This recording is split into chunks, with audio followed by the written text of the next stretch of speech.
Yeah. 5 on the floor, ride for my dogs. Where here's the thing, you can check the score. Hustle hard, couple scars, wearing bubble frogs. Just like Butler said, you in trouble, y'all. Kept the floor playing, got it all banned. Y'all seen the block, stop with one hand. And Pat, we trust. You sound scared. It's about have the guts, we're here to bring the heat. Y'all can hang it up. Welcome to 5 on the Floor, a daily insider show on the Miami Heat and the NBA, featuring Ethan Skolnick, Greg Sylvander, Alex Toledo, Brady Hawk, and others from the 5 Reasons Sports Network. Also, make sure to subscribe to Off the Floor for the most heat anywhere.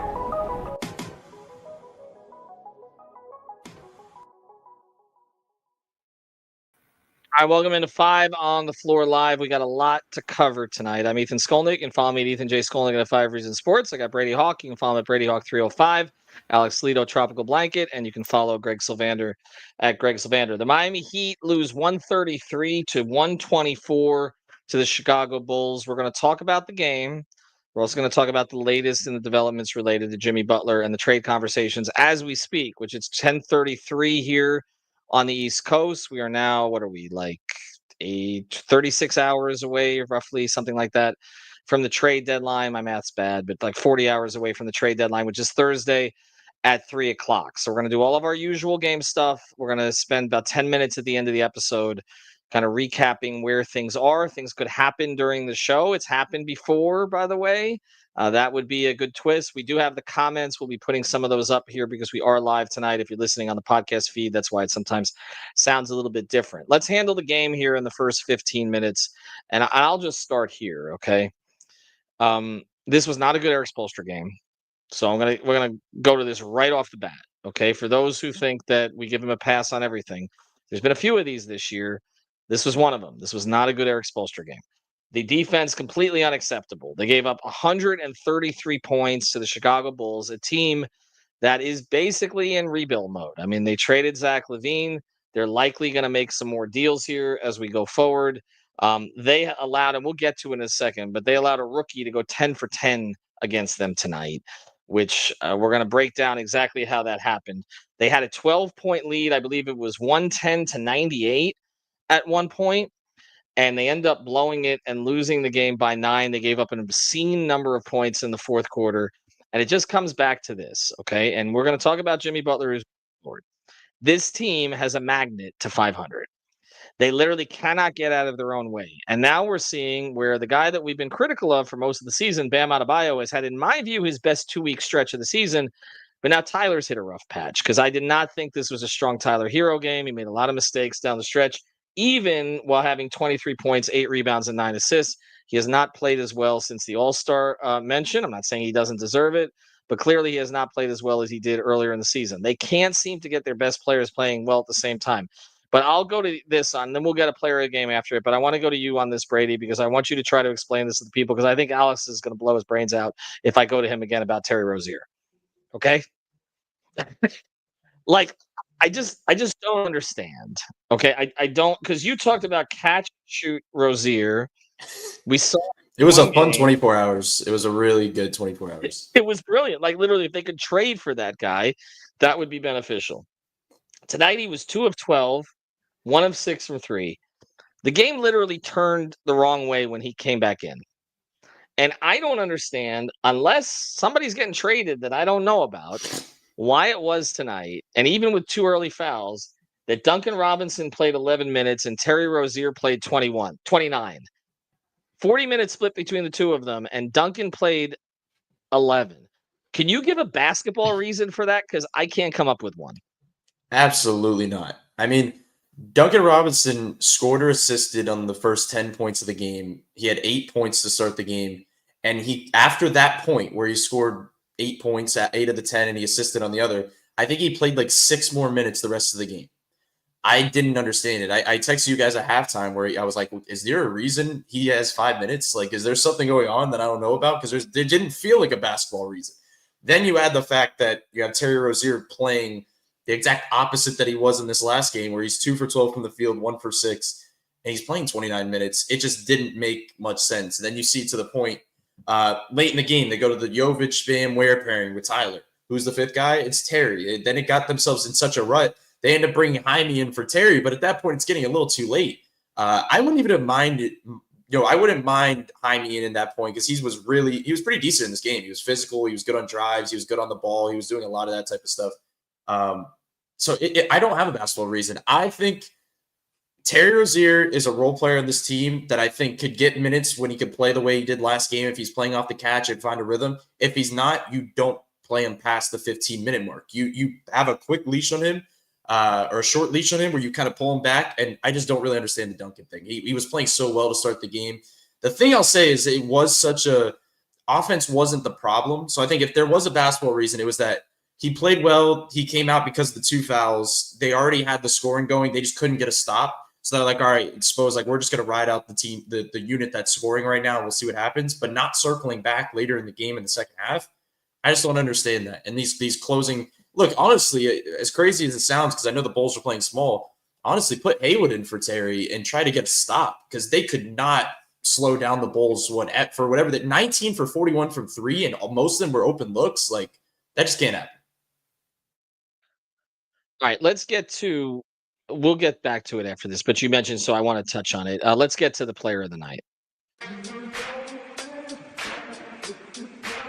And now it's time for the A-Aggressive Insurance Player of the Night, sponsored by our friend Lynette. You can find her at insurancebylynette.com. That's with 2 N's and 2 T's, insurancebylynette.com. If you need car insurance, renter's insurance, homeowner's insurance, or any other type of insurance, she's the person to go to. Based in Lauderhill, she services the entire Tri-County area here in South Florida, and she will make sure to get you the best deal. She'll probably talk to you about the heat while you're at it. Reach out to her, insurancebylynette.com. And now, the player of the game. There's a lot of options on Chicago since there were 4 players that scored at least 21. Player of the game for the Heat was, in my view, Bam. I thought this was another strong game from him in what's been a string of strong games. He was 10 of 17 from the floor. He may miss one late, but he stepped into that mid-range. He did make one of his 4 threes, but he was 9 of 13 from 2, 8 rebounds, 4 assists. Played absolutely well enough for them to win this game. And Jovic off the bench, 20 points, 5 of 7 from 3. But Matas Bucelis, who has been talked up a lot, that Chicago is pivoting to kind of rebuild around him a little bit, coming off the bench. Alex, 24 points, 10 of 10. 10 of 10 from the floor, 4 of 4 from 3. He wasn't even contested most of the time. Like, what was that defense?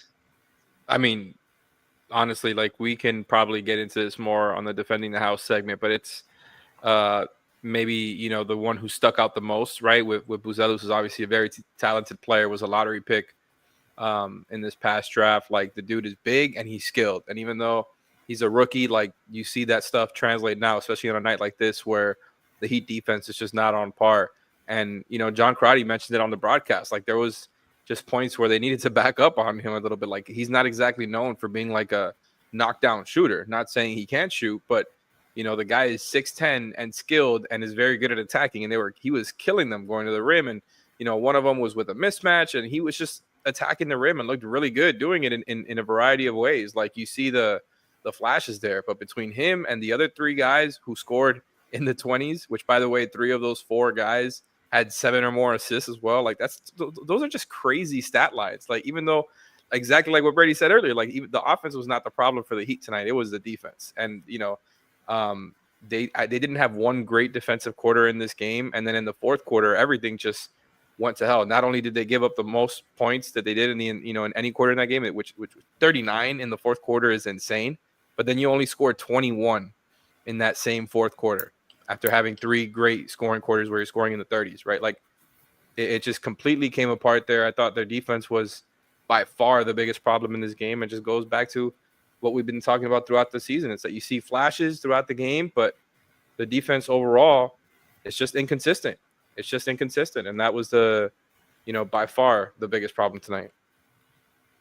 Yeah, I mean, inconsistent. We'll get to defending the house a little bit later, so we'll touch on it more there, Greg. But as I'm looking at, the options that Spoelstra has now and the options that they may end up bringing in, we start talking about the momentum, and so we'll mix this stuff into this episode. There's momentum in conversations between the Warriors and the Heat. I've reported that today on Off the Floor and on Playback, and this is not just something that only I'm reporting, but there's a lot of buzz here. There's obviously a lot of conversation around the league about Durant back to the Warriors, so this could expand to a bigger deal, and of course, Jimmy potentially in that situation ending up in Phoenix. It does appear that a core player who would be coming back to the Heat in any of these discussions with the Warriors would be Andrew Wiggins. There would be other pieces that are involved. We've talked about maybe expirings like a GP2 or, Gary Payton II or Kevon Looney, that these are players that could possibly be coming back to Miami. But Wiggins would be a piece. And let me just ask you, as we look at what was happening tonight, okay, Spoelstra's reluctance to play Haywood down the stretch of some games, which is odd to me when they don't have point of attack defenders. You look at just in general their defense, where they don't have a lot of plus defenders on this team. I mean, Kalel is becoming one in his specific role. Obviously, he's a deterrent. A lot of ways, he's still got a lot to learn. Bam is. Haywood obviously is known for that. The rest of the guys on this team are not plus defenders. From a basketball perspective, if they add Wiggins in a trade, we've talked about the contractual issues here and paying $30 million for beyond 2026. How much does he help this team? Again, a team that you're not expecting to have Jimmy Butler play for again. I mean, he helps a ton. I think he'd immediately walk in and be the second best defender on the team. So that would be a big part. We're talking about Andrew Wiggins specifically.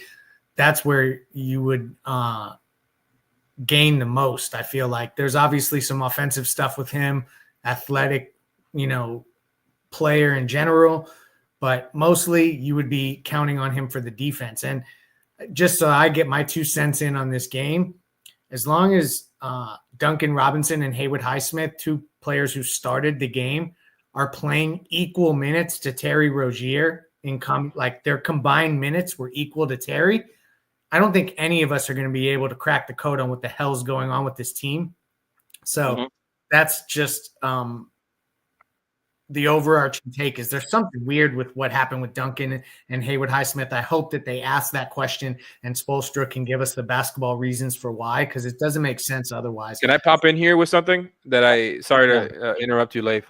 So our guy, Alex Solano, who works for the Heat broadcast team there, pointed out that Duncan was on the injury report heading into tonight for a hip contusion.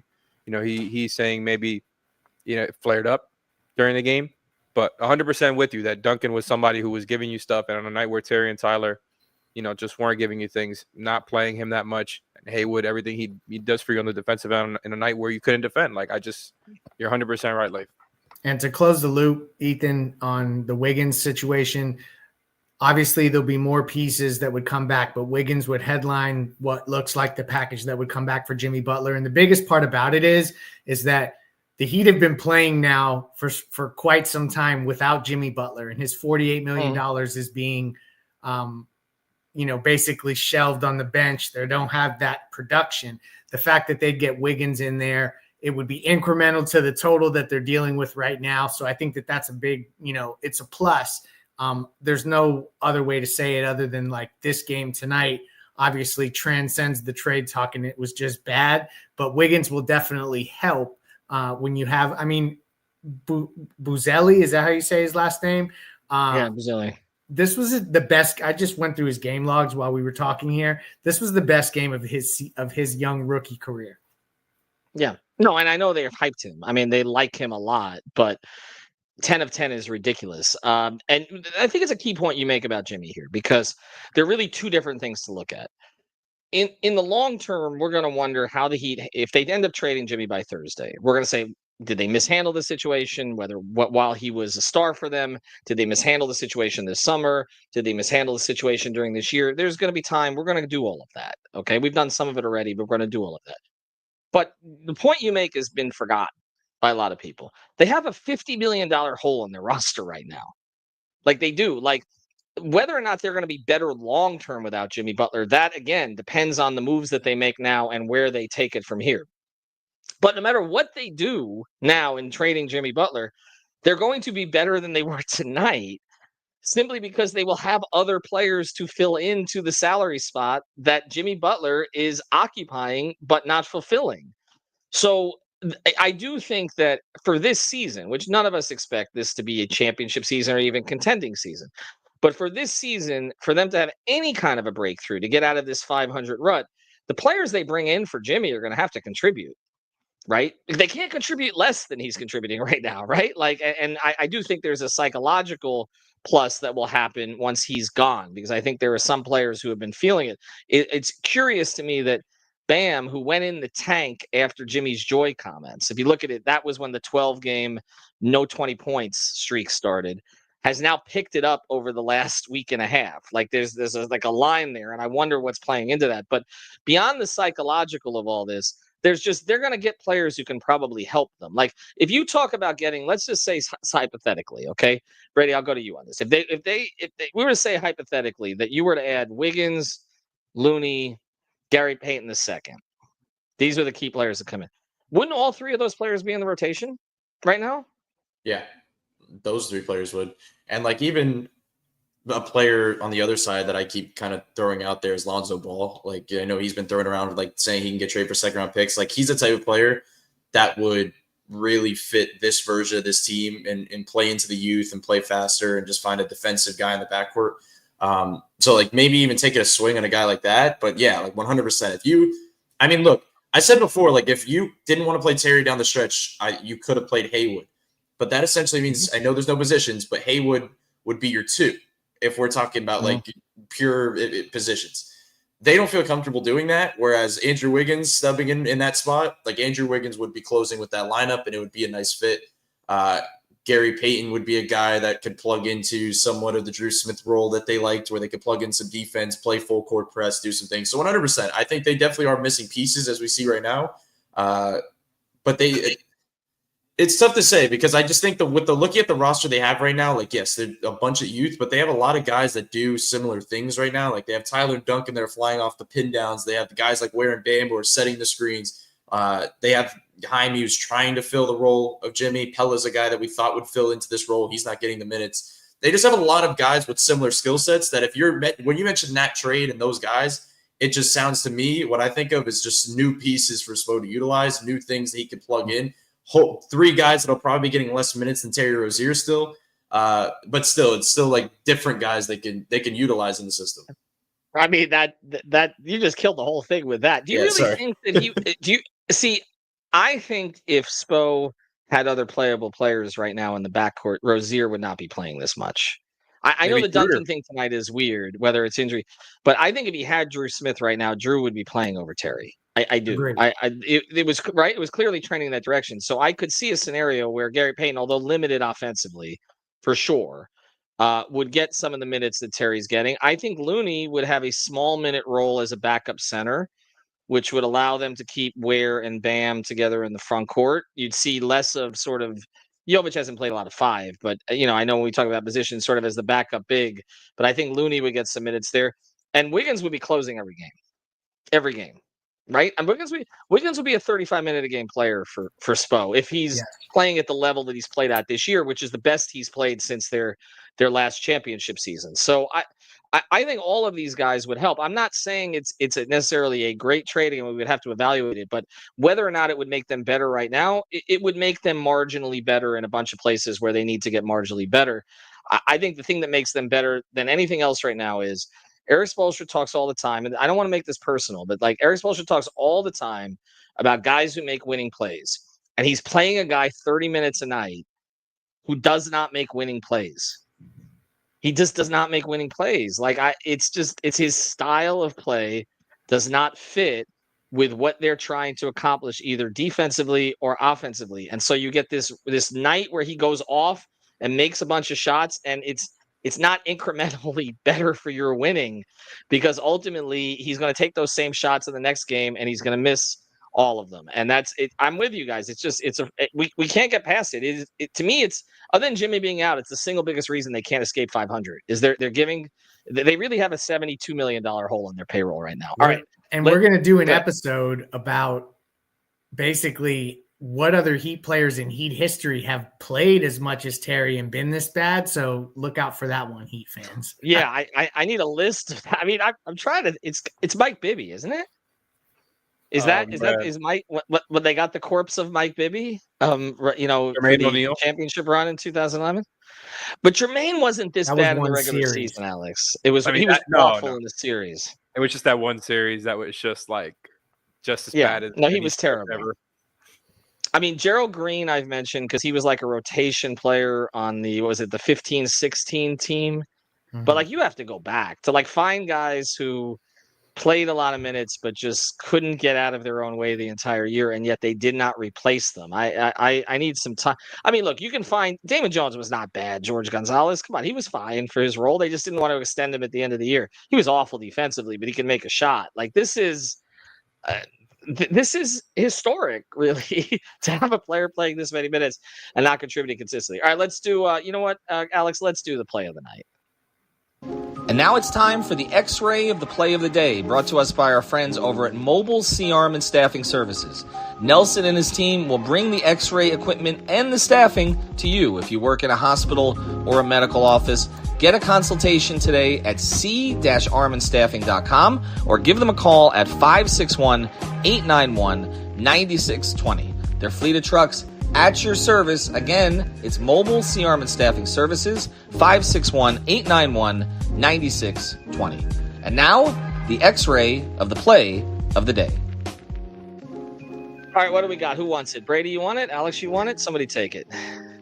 Yeah. Which of their defensive possessions do you want? We still got to do defending the house. So No, where to Bam lob is my suggestion. 100%. okay.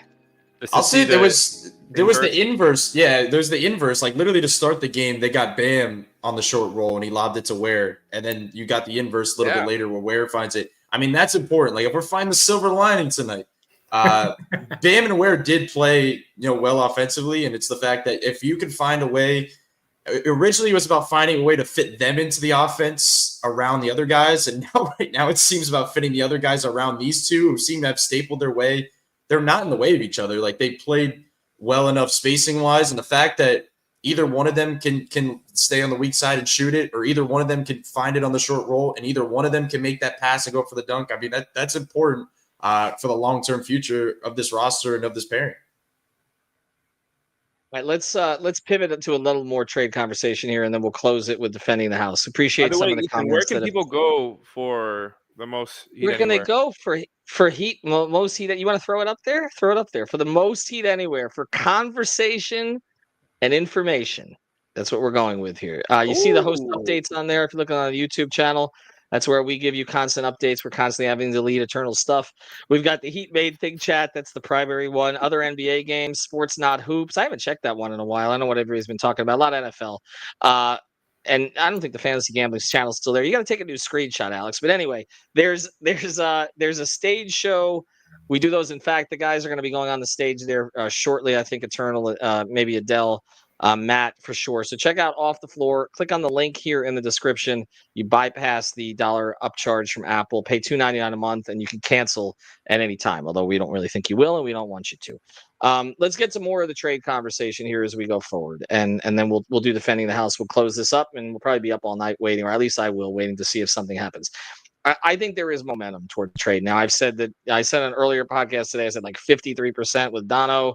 And we had a podcast with Brian Goins. I recommend everybody listen to that one. He came on for Miami Heat Beat to talk about the danger. Alex was on with me on that one as well. The danger of Jimmy opting in. What are the real ramifications of that if they end up not trading him? And then, of course, we're following whether or not there's going to be a trade. I would raise my percentage closer to that 67 to 70% line now that something's going to happen by Thursday at 3:00. And I think if it happens, it's more likely to happen late tonight or tomorrow than it is to happen on Thursday. There's a lot of moving parts to this. I do know that the Heat have had conversations with Golden State. I think people have now seen the Windhorst report this morning about how Jimmy wouldn't accept an extension from there. I don't think it's coincidence that a Haynes report came out shortly after, basically saying that, Jimmy will talk about an extension with anybody. You just got to bring the deal to his agent. seemed a little bit coincidental that it happened right after Windhorse's report this morning. Seemed like a little bit of damage control there. And maybe the league, I don't have information on this, so it's not a report, but I do know the Heat have wanted the league to get involved in this. And maybe there were rumors that the Heat was going to get involved, and maybe that's why they came out. Who knows? Okay. Again, not a report, just a guess. But this is moving to some sort of conclusion, not just because of the trade deadline on Thursday, but because it does seem like it's opened up to more teams. Okay. Is there, Alex, I'll go to you on this. We've talked about the Golden State prospect here a lot. Okay. And that could be a direct deal with Golden State if you're sending Jimmy there, and then Jimmy gets sent to Phoenix afterwards, or maybe he doesn't get sent to Phoenix afterwards. And we've talked about the fact that Beal still doesn't look like he's going anywhere, still doesn't look like he's waiving the no trade, still doesn't look like anybody wants him. The Heat don't want him. And so if they're going to end up in Phoenix with Jimmy, that they're going to have to give up Durant. First thing, before I ask the question, I don't understand how replacing Durant with Jimmy makes you a championship contender. I don't get that. Durant's still a better player at this stage. But is there another team, Alex, that you think the Heat should be looking at to try to make a trade? And would you send him to a place that you know he doesn't want to go? Again, the return could be less as a result of that. Would you look somewhere other than this Golden State package that we're talking about? If I'm the Heat, I'm absolutely looking at other packages. If other teams are willing to offer packages, that doesn't mean I would say 100% send him to a team he doesn't want to go to. But the teams that have been thrown out there are contenders. It's not like you're sending him to Washington or some shit. Like, I think it's become obvious, right, without being, just explicitly said, that Phoenix has kind of been the team that has guaranteed that full max for him. And with that weird report that Chris Haynes, I'm not trying to shade him there. I'm not saying it's a weird report from him. I'm just saying, like, it's weird as far as the way that this has all gone back and forth, right? Like, it's, it went from, it started at anywhere but Miami, and then it was anywhere but Memphis, right, and Miami, and then anywhere but Memphis, Sacramento, and Miami, and then you keep hearing all these different things, and it's like, okay, now he's willing to talk to teams and have a dialogue if the Heat negotiate a deal with them, right? And it's just like, okay, I guess he's walking it back a little bit, where it's like, okay, I might be willing to do this, but it's like, oh God, am I helicoptering again? Well, we're going to tell the people here because they're not going to understand the podcast feed. I think I just accidentally banned someone I didn't mean to ban. So you teach me how to change that, because I think I did. I banned Daniel Firesword, and I did not mean to do that. I hit the wrong button. But before the show, okay, we came, because we're all a little punch drunk at this point. I can promise you this is just Coca-Cola this time. It may not. There may be Jack in it later. But we made a decision before the show that if Alex started a helicopter, that I was just going to basically shake my drink. And I'm sitting here shaking it, and he's paying no attention to it whatsoever. So I don't. Was it the helicopter overhead that got you? I'm so frustrated. So I don't even. Welcome to Five on the Floor. I'm here in the backyard because I thought that would help at this. So, Alex, you know what? Oh, there it is. There it is. Give me defending the house. Go to defending the house, please. Just hit the button. And now it's time for our Defending the House segment, sponsored by our friends over at The Real Estate Shop. You can find them at realestateshopfl.com. That's with 2 P's and an E, realestateshopfl.com, or at the Fort Lauderdale Realtor on Instagram. This is Javier Iglesias and Amanda Martin. They help buyers and sellers in real estate. They're nimble and protective of their clients. They service the entire Tri-County area. That's Miami-Dade, Broward, and Palm Beach counties with a proven on-market strategy. The Real Estate Shop sellers earn the most money in the shortest time frame because Amanda and Javier have a deep understanding of the local market. So check them out. Again, it's at the Fort Lauderdale Realtor on Instagram, realestateshopfl.com, or give them a call at 954-268-9812. And now, who defended the house? I'm going to make this difficult for Brady. By the way, I apologize, Daniel Firesword. If you're out there anywhere, I did not mean to ban you. So we'll bring you back. Somebody will show me how to do that after the show. I'll let Brady do this. Defend Eric Spoelstra's decisions tonight. You got 30 seconds. I have to defend it. I mean, that's Yeah, defend the house. The assignment. Somebody's got to defend.